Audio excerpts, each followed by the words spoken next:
الحمدللہ وحدہ والصلاۃ والسلام علی من لا نبی بعد اما بعد۔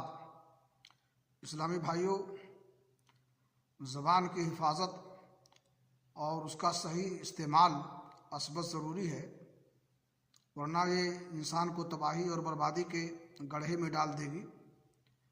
لہذا انسان کے لیے ضروری ہے کہ ہر بات بولنے سے پہلے اس کو تولے اور اس کے بعد پھر بولے۔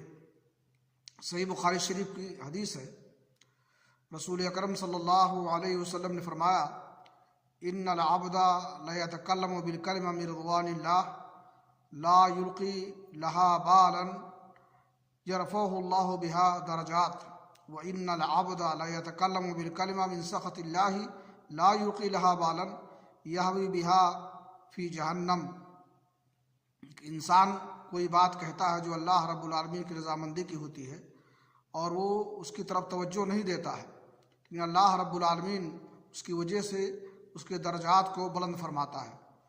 اسی طرح انسان کوئی بات کہتا ہے جو اللہ کی ناراضی کی ہوتی ہے اور اس کی طرف اس کا دھیان اور توجہ نہیں ہوتی ہے، جس کی وجہ سے وہ جہنم میں گر جاتا ہے اور جہنم میں داخل ہوتا ہے۔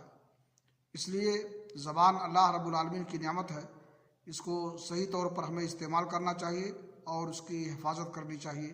اللہ رب العالمین ہمیں اس کی توفیق بخشے۔